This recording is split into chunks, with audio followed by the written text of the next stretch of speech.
कि आपकी नाराजगी मेरी सराखों पर, और मैं मुसलमान समाज के हर एक व्यक्ति से मैं कहना चाहूंगा कि आपकी नाराजगी मेरे सराखों पर। तो लालू जी ने खुद क्या बयान दिया था भारत की संसद में, बताएं मुझे। पटना तक का जिक्र किया था कि यहाँ पे डाक बंगला चौक की जमीन ये लोग हड़प कर बैठे हैं। वक्फ बोर्ड ने कहां पे जमीन पे कब्जा नहीं कर रखा है। क्या आदरणीय लालू प्रसाद यादव जी ने ये नहीं कहा था कि कड़े कानून बनाने की जरूरत है? कि रामविलास के ऊपर सवाल उठाते हैं, मैं उनको भी कहना चाहूंगा कि आपकी नाराजगी मेरी सराखों पर, कोई दिक्कत नहीं। आपकी नाराजगी तो मेरे उस पिता से भी रही थी जब उन्होंने 2014 में एनडीए का साथ देने का काम किया। उस वक्त भी आप उनसे नाराज हुए थे, बिना इस बात को याद किए कि कैसे 2005 में उन्होंने अपनी पार्टी को समाप्त कर दिया, बिहार में मुस्लिम मुख्यमंत्री बने इस बात की दावेदारी पेश करते हुए। तो आपकी नाराजगी मेरी सराखों पर, और मैं मुसलमान समाज के हर एक व्यक्ति से मैं कहना चाहूंगा कि आपकी नाराजगी मेरे सराखों पर हकीकत है कि मेरे नेता ने भी हमेशा समर्पण भाव से सामाजिक न्याय की लड़ाई लड़ने का काम किया था।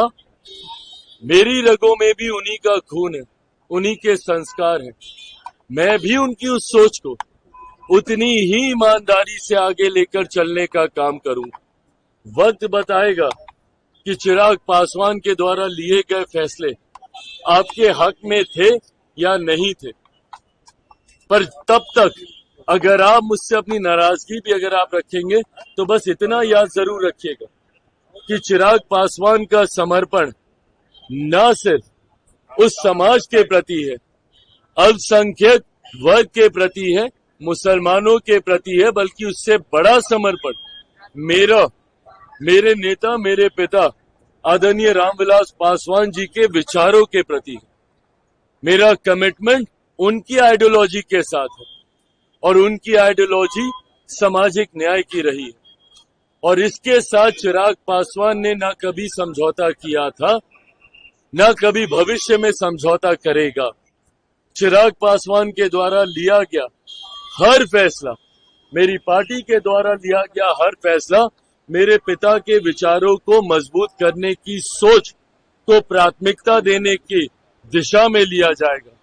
समाज में सामाजिक न्याय को बढ़ाने की दृष्टि के साथ लिया जाएगा, समाज में सद्भावना को बढ़ाने की सोच के साथ लिया जाएगा, और सबको, समाज के हर वर्ग को बराबरी का मौका मिले, अवसर मिले, इस सोच के साथ लिया जाएगा। हो सकता है जैसे इसके पूर्व में भी हुआ, आज शायद लोगों को इस पर यकीन ना हो, पर आने वाला समय बताएगा कि इस फैसले को लेने से पहले हर बिंदु पर विचार किया गया। हम लोगों की भी चिंता थी जब ये विधेयक सामने आया, जेपीसी की मांग हम लोग के द्वारा की गई थी। हम लोग चाहते थे कि इस पे एक विस्तृत चर्चा हो। पार्टी की तरफ से हमारे सांसद अरुण भारती जी ने जेपीसी में अपने पक्ष को रखने का काम किया।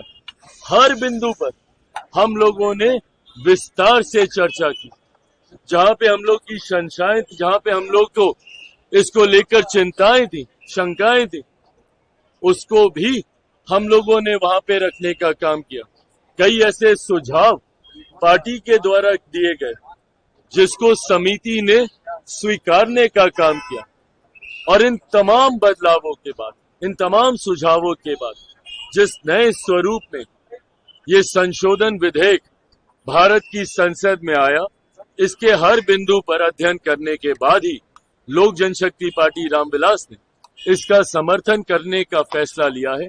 मैं मानता हूं कि आने वाले समय में गरीब मुसलमानों के हित में ये विधेयक रहेगा, और समय इसको साबित भी करेगा।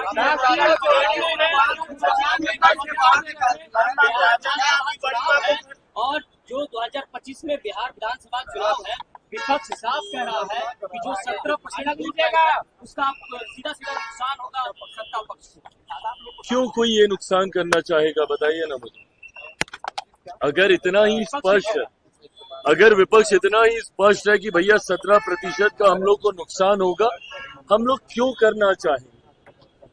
हम लोग चाहते हैं कि समाज में बराबरी का एक माहौल बने, अमीर और गरीब के बीच की लड़ाई को कम करने की सोच के साथ मेरी सरकार कार्य कर रही है। ऐसे में कुछ मुट्ठी भर लोग जो यहाँ पे बैठकर निर्णय लेते थे, तकलीफ से उन लोगों को होगी। इससे मुसलमान समाज में एक बड़ा वर्ग ऐसा है, गरीब मुसलमानों, जिनको मौजूदा संशोधन जो हुए हैं उसका लाभ उनको मिलेगा।